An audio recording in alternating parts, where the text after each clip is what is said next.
श्री गुरु चरण सरोज रज निज मन मुकुर सुधारी। बरनौ रघुबर विमल जसु जो दायको पलचारी। बोलिए श्यापति रामचंद्र की जय। भेटी रघुबर मातु सब करि प्रबोध परितोषु। अम्बरीश आधीन जगु काहू न देयु दोषु। श्री रघुनाथ जी सब माताओं से मिले। उन्होंने सबको समझा बुझा कर संतोष कराया कि हे माता, जगत ईश्वर के अधीन है, किसी को भी दोष नहीं देना चाहिए। गुरुतिय पद बंदे दुबाई सहित विप्रतिय जे संग आई।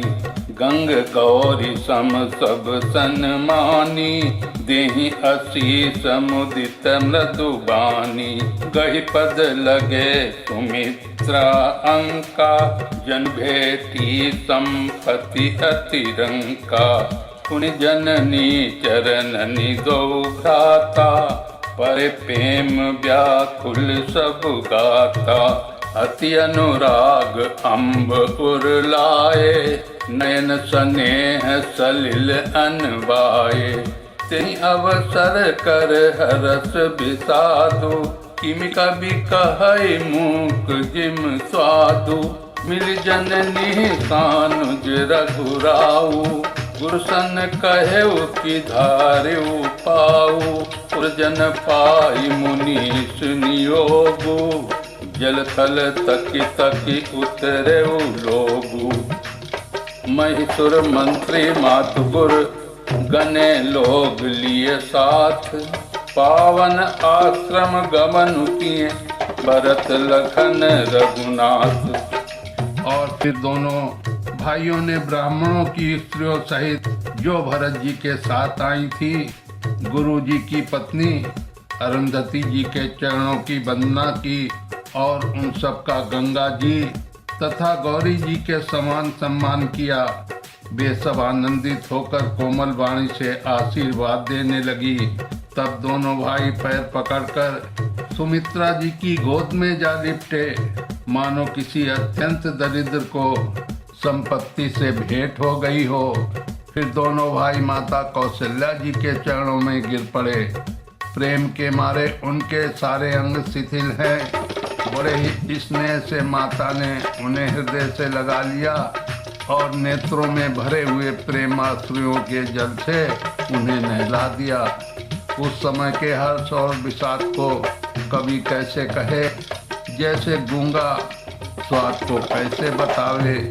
श्री रघुनाथ जी ने छोटे भाई लक्ष्मण जी सहित माता कौशल्या से मिलकर गुरु से कहा कि आश्रम पर पधारिए। तदंतर मुनीश्वर वशिष्ठ जी की आज्ञा पाकर अयोध्यावासी सब लोग जल और थल का सुविधा देख देख कर उतर गए।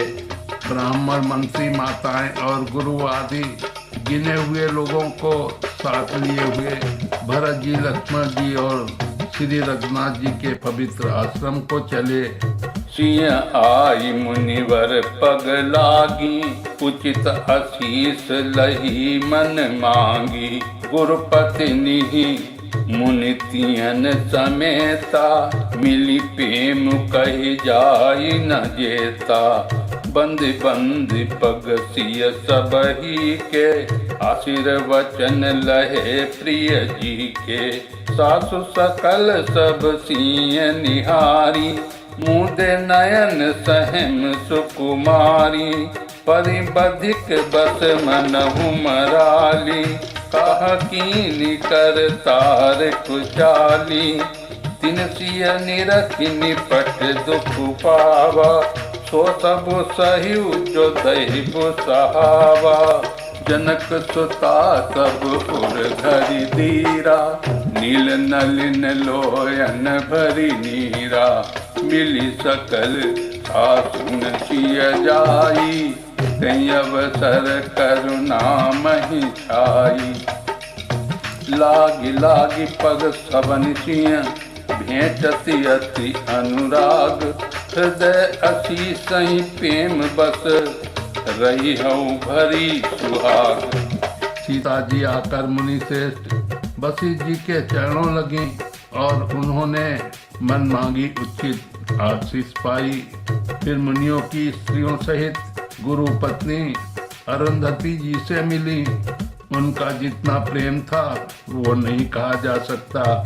सीता जी ने सभी के चरणों की अलग अलग वंदना करके अपने हृदय को प्रिय अनुकूल लगने वाले आशीर्वाद पाए। जब सुकुमारी सीता जी ने सब सासुओं को देखा तब उन्होंने सहम कर अपनी आंखें बंद कर ली। सासुओं की बुरी दशा देखकर उन्हें ऐसा प्रतीत हुआ मानो राजहंसिनी बधिक के बस में पड़ गई हो। मन में सोचने लगी कि कुचाली विधाता ने क्या कर डाला। उन्होंने भी सीता जी को देखकर दुख पाया। सोचा जो कुछ दैव सहावे वो सब सहना ही पड़ता है। सीता जी सबके पैरों लग लग कर अत्यंत प्रेम से मिल रही हैं और सब सासुएं स्नेहवश हृदय से आशीर्वाद दे रही हैं कि तुम सुहाग से भरी रहो अर्थात सदा सौभाग्यवती रहो। विकल स्नेह सिंह सब रानी बैठन जबई कहु गुरु ज्ञानी। कही जग गति सहायक मुनि नाथा कहे कछुक परमारथ गाथा। नप कर सुरपुर गवन सुनावा सुनि रघुनाथ दुसह दुख पावा। मरण हेतु निज नेहु विचारी भे अति विकल धीर दुर्धारी। पुलिस कठोर सुनत कटुबानी बिलपत लखन सिय सब रानी। शोक विकल अति सकल समाजु मनहु राज अकाजउ आजु। मुनिवर बहुरी राम समुझाए सहित समाज सुसरित नहाए। व्रत निरंबु तेहि दिन प्रभु कीना मुनिहु कहे जल काहु न लीना। भोर भय रघुनंदहि जो मुनि आय सुदीन। श्रद्धा भगति समेत प्रभु सो सब सादर कीन। सीता जी और सब रानियां स्नेह के मारे व्याकुल हैं। तब ज्ञानी गुरु ने सबको बैठ जाने के लिए कहा। फिर मुनिनाथ वशिष्ठ जी ने जगत की गति को साई कहकर अर्थात जगत माया का है, इसमें कुछ भी नित्य नहीं है, ऐसा कहकर कुछ परमार्थ की कथाएं बातें कही। तदंतर वशिष्ठ जी ने राजा दशरथ जी के स्वर्ग गमन की बात बताई जिसे सुनकर रघुनाथ जी ने दुसह दुख पाया और अपने प्रति उनके स्नेह की उनके मरने का कारण विचार कर धीर धुरंधर श्री रामचंद्र जी अत्यंत व्याकुल हो गए। वज्र के समान कठोर कड़वी वाणी सुनकर लक्ष्मण जी सीता जी और सब रानियां विलाप करने लगी। सारा समाज शोक से अत्यंत व्याकुल हो गया मानो राजा आज ही मरे हों। तब मुनि श्रेष्ठ वशिष्ठ जी ने श्री रामचंद्र जी को समझाया। तब उन्होंने समाज सहित शेष नदी मंदाकिनी में स्नान किया। उस दिन प्रभु श्री रामचंद्र जी ने निर्जल व्रत किया।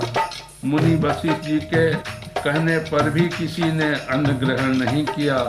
दूसरे दिन सवेरा होने पर मुनि वशिष्ठ जी ने श्री रघुनाथ जी को जो आज्ञा दी वो सब कार्य प्रभु श्री रामचंद्र जी ने श्रद्धा भक्ति सहित आदर के साथ किया। कल्पित क्रिया वेद जसी बरनी वे पुनीत पातक तम करनी। जातु नाम पावक अग तूला सुमिरत सकल सुमंगल मूला। शुद्ध स्वभयउ साधु सम्मत अस तीरथ आवाहन सुर सर जसी। शुद्ध भय दुई बासर बीते बोले गुरु सन राम पीरीते। नाथ लोग सब निपट दुखारी कंदमूल फल अम्बु आहारी। सानुज भरत सचिव सब माता, देखी मोहि पल जिम जुग जाता। सब समेत पुर धारिउ पाऊ, आपु यहाँ अमरावती राऊ। बहुत कहेउ सब किएउ जिटाई, उचित होई तस करिउ गुसाई। वेदों में जैसा कहा गया है उसी के अनुसार पिता की क्रिया करके पाप रूपी अंधकार के नष्ट करने वाले सूर्य रूप श्री रामचंद्र जी शुद्ध हुए, जिनका नाम पाप रूपी रुई के तुरंत जला डालने के लिए अग्नि है और जिनका स्मरण मात्र समस्त शुभ मंगलों का मूल है। वे नित्य शुद्ध भगवान श्री रामचंद्र जी शुद्ध हुए। साधुओं की ऐसी सम्मति है कि उनका शुद्ध होना वैसे ही है जैसा तीर्थों के आवाहन से गंगा जी शुद्ध होती हैं। गंगा जी तो स्वभाव से ही शुद्ध हैं। उनमें जिन तीर्थों का आवाहन किया जाता है उल्टे वे ही गंगा जी के संपर्क में आने से शुद्ध हो जाते हैं। इसी प्रकार सच्चिदानंद स्वरूप श्री राम तो नित्य शुद्ध हैं। उनके संसर्ग से कर्म भी शुद्ध हो गए। जब शुद्ध हुए 2 दिन बीत गए तब श्री रामचंद्र जी प्रीत के साथ गुरु जी से बोले, हे नाथ, सब लोग यहाँ अत्यंत दुखी हो रहे हैं, कंदमूल फल और जल का ही आहार करते हैं। भाई शत्रुघ्न सहित भरत को, मंत्रियों को और सब माताओं को देखकर मुझे एक एक पल युग के समान बीत रहा है। अतः सबके साथ आप अयोध्यापुरी को पधारिए, अर्थात लौट जाइए। आप यहाँ हैं और राजा अमरावती स्वर्ग में हैं। अयोध्या सुनी है, मैंने बहुत कह डाला, ये सब बड़ी ढिठाई की है। हे गोसाई, जैसा उचित हो वैसा ही कीजिए। धर्म हेतु करुणायतन, कस न कहु हस राम। लोग दुखित दिन दुई दरस, देख लहु विश्राम। वशिष्ठ जी ने कहा, हे राम, तुम धर्म के सेतु और दया के धाम हो, तुम भला ऐसा क्यों न कहो। लोग दुखी हैं, 2 दिन तुम्हारा दर्शन कर शांति लाभ कर लें। बोलिए सियापत रामचंद्र की जय, लखन लाल की जय, भरत शत्रुघ्न लाल की जय।